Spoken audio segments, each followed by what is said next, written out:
how do you know as a startup what channels you should be supporting your customers in and how transparent you are allowing your customers to see the different channel types that you allow or offer to them? Yeah, it's a very good question. Every channel has its own SLA, which is service level agreement, where customers, like when you text your friend, you expect a reply within X amount of hours, depending on how good the friend is.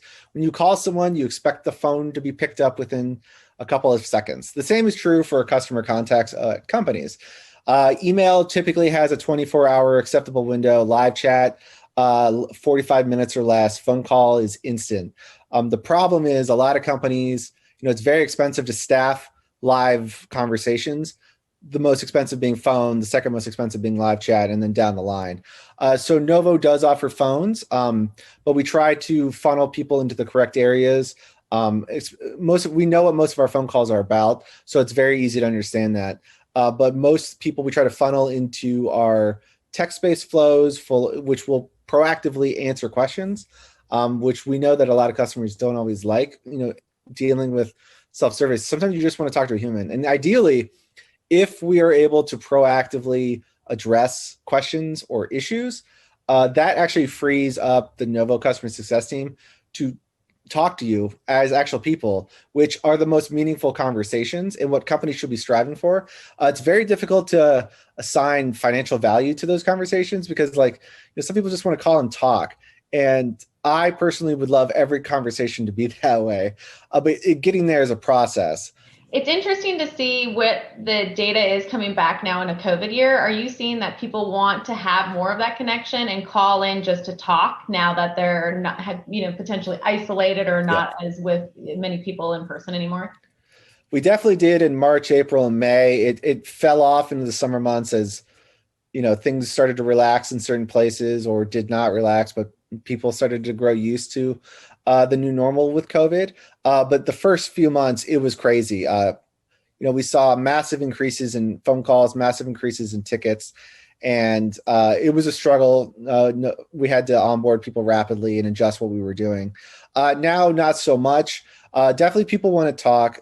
Traditionally with banking and money people get a little nervous about money. So they always kind of want to talk because they feel this sense of security, which is where I got into the phone calls are an addiction thing. It's because bad customer service practices have trained customers that is the answer when it's usually not. It's very difficult to tell customers that, but since this is like an industry forum, as we as customer experience professionals, we should do better with that. Customers are doing it because that's the crutch we give them rather than empowering them to trust us more, to trust money movement, to trust answers that our apps give them.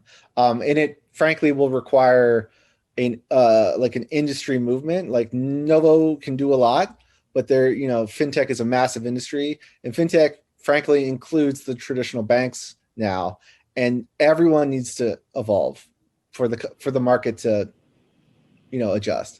Yeah. So on that note, do you think or anticipate voice will ever go away 100%? No. I think it gets back to the positive quality conversations. If you are able to proactively answer those negative tickets, as in the customer clearly has a problem where they're clearly stressed, you in theory will free yourself up and the customer up to have positive conversations. And I'm using negative and positive kind of generalized here. So a positive conversation is just, hey, I have questions. Maybe I need advice. Maybe I don't know something. Just can you explain what this means to me? That is a good conversation. Customers trust companies who provide that, who educate and kind of, talk to them as normal people. No one likes being stressed. No one likes being challenged or having problems. And so again, it gets into that setting of I'm calling because I'm pissed and I have a problem. And how do we minimize those as much as possible? Obviously, you can't do away with everything. And the market is also slowly adjusting. We know that there's age demographics and what channels they prefer and how they prefer to be serviced.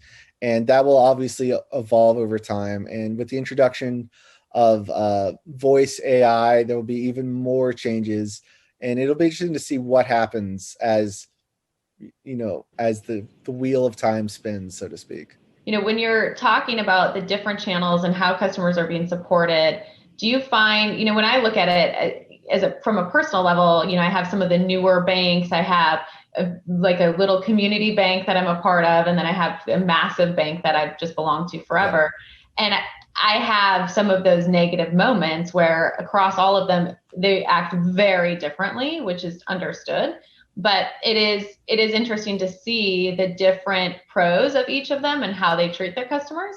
But then still the massive problems that each of them have where I'm pulling my hair out because, for me, I just think, has anyone in that company even mystery shopped themselves to know what it's like?